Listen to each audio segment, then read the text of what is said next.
Time for the injury report on the Pat and Aaron Show. Of course, presented by Florida Orthopaedic Institute in partnership with Tampa General Hospital. Welcome our doctor to the show today. We love having him on, Dr. Trey Remaley. Dr. Remaley, Happy New Year. Thanks for coming on today once again. Morning, gentlemen. Happy New Year to both of you guys as well. Hopefully, so far things have been good for you. So far, so good. And unfortunately, we got a lot of injuries to talk about for the last week of the season.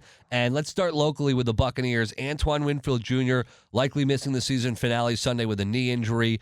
Are you more cautious with an athlete who's had multiple leg injuries in a single year like we've seen from Antoine? Or, is that something you look at when they've had multiple ones of those in a year and you're more cautious because of it? Yeah, with both of those injuries, the biggest thing is you look at them in isolation. And as long as you're focusing on that knee injury that he has now, and, they'll generally tell you if they're ready or not to go. But you definitely, in your rehab and treatment program, you keep working on both of them with that as well. Given the extent of the injuries he's had this year and the fact that they've both seemed to have lingered a little bit, is it fair to expect, even if he comes back for the playoffs, that he's not going to be the Antoine Winfield Jr. that we expect? Well, it's something definitely the sports medicine staff is going to be looking at, but individually these athletes, they'll tell you if they're ready or not, and definitely when there's playoff implications or in the playoffs, they're definitely going to try to push it a little bit harder, but the medical staff will definitely look at that and take the athlete's input on their recommendations, definitely. It's been a disappointing season for the 49ers, and Brock Purdy, he's going to miss Sunday's game with an elbow contusion. What's the contusion? It's just a bruise, right? So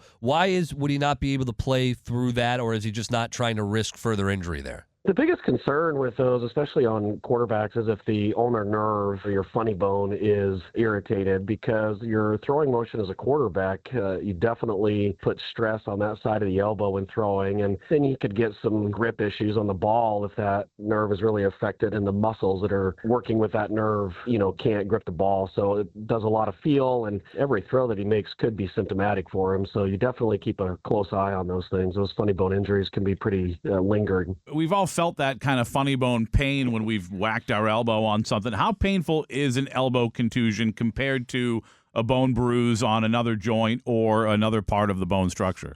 If you're dealing with like a muscle contusion, those things can heal up pretty quickly. If you get the ulnar nerve involved, you rely on the blood flow a lot. And so nerves take a lot longer to heal over time. And, it's dealing with that is pretty significant, and it could linger for a while, especially if that nerve's involved. But those funny bone injuries, they can be painful for sure. Tua Tagovailoa is dealing with a hip injury. I know someone who is 34 years old who is dealing with... You gave me so much crap for the I know a guy. I know someone who's 34 years old, and he's dealing with this thing on his right hip. It happens a lot during golf, and he tells me, it really gets sore when he plays golf. And that friend of mine has confided in me and told me he's starting to worry about his future and needing hip replacement surgery by the age of 40. What would you say to my friend? Yeah, golf-wise, just add, increase your handicap to have more strokes available for you, when you're playing. But these hip injuries, they're pretty important for rotation, and especially in the throwing motion. The problem with Tua is I haven't seen anything specific if it's the same hip that he dislocated and had surgery on, even though the team in their reports have said that it's a separate issue from that. But that rotation, it's like what we call a kinetic chain from your ankle to your knee to your hip. If anything is out, it makes that throwing mechanism and strength a lot different. How much do you have to worry about injury to other parts of the lower body when the hip is impacted? Oh, definitely, because your running mechanics, your ability to cut and evade, those lateral movements, all of those things are affected from that, similar to your friend who you speak of with their golf game. All of that stuff could be affected for sure. Yeah, my friend with his golf game, it definitely is affected. Sleeping, too, it hurts.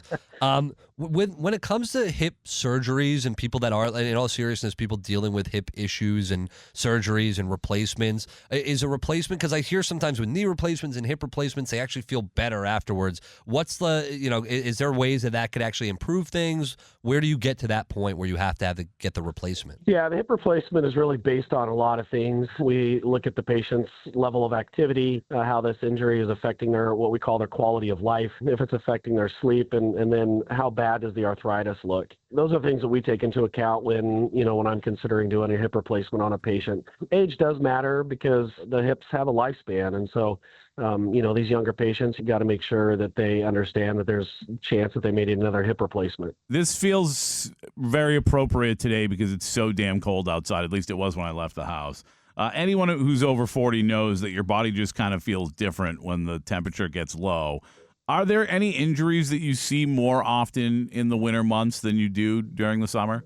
Yeah, a lot of times patients or athletes that come in, complain of muscle aches or tendon injuries. Those seem to be the most common because they take a little bit longer to warm up, so to speak, in this colder weather. And those are kind of the things that we'll see. Achilles injuries or hamstring injuries tend to be more common in colder weather. That's why I stay inside during the cold weather. Not going to risk it. Not going to risk it, Dr. Remaley. Well, we love having you on the show. We're glad you had a good New Year, and we're excited for a couple of injury reports left in the season here because we've got a couple big games for the Buccaneers, hopefully, with the playoffs. The Pat and Aaron Injury Report, presented by Tampa General Hospital in partnership with Florida Orthopaedic Institute, providing you access to one of the top orthopedic programs in the nation. Do not wait today. Schedule that appointment at floridaortho.com. Dr. Remaley, thank you for joining us today. Have a great rest of your day.